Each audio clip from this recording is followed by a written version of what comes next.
Okay, nuclear chemistry. We're going to talk about alpha, beta, and gamma particles and some positron. The experiment that will help us understand this a little bit better is the radiation particles shot from a lead block through two plates, a positive and negative plate.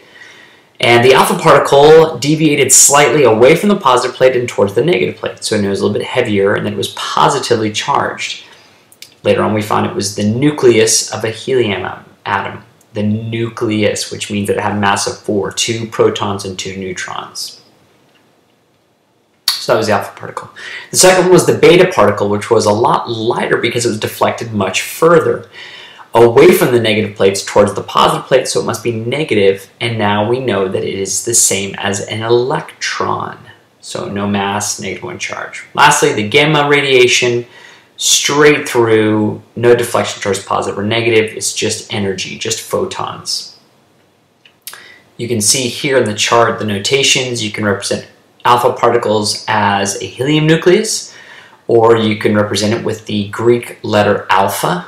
Both have a mass of 4, 2 protons. The beta can be an electron, or the Greek letter beta, 0 mass, -1 charge.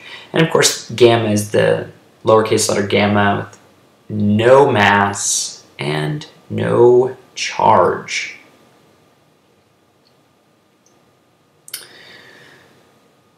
Now, as far as penetration, alpha does not go very far. It can cause a lot of damage, but it can be stopped by a piece of paper. Beta goes in much further, but it has to be stopped by aluminum or plastic, or maybe you might have heard it say 2 centimeters of cardboard. And gamma goes the furthest through, which is why nuclear waste is surrounded by thick sheets of lead and or concrete. So alpha is the least penetrating, gamma is the most. You can see a quick picture here. Paper for alpha, beta for wood, concrete, or lead for gamma. Now beta decay and alpha decay and gamma decay are represented by reactions, by nuclear equations, and you can show that an atom spits out a decay particle and becomes a new atom, and it's how does the nucleus change? Well, for alpha, it's easy enough. The nucleus loses a mass of 4, 2 protons, 2 neutrons. For beta, it's a little bit harder. You have to remember that a neutron becomes a proton and spits out the electron. Neutron becomes proton, spits out the electron. You can see it there.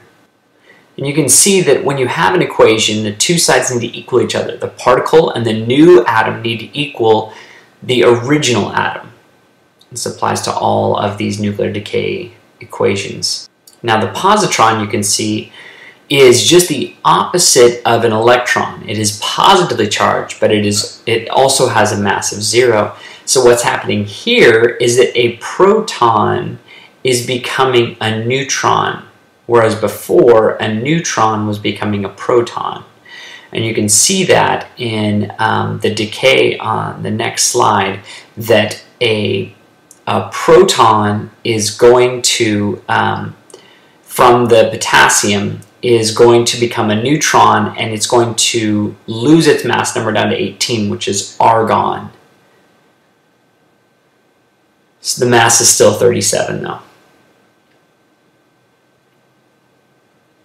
So here are some practice ones. So let me just do the beta decay with you of phosphorus. Phosphorus 32, which is an isotope, mass of 32, it's phosphorus, which means it has to have 15 protons, becomes sulfur 32. Same mass, but now it has an additional proton and it emitted an electron.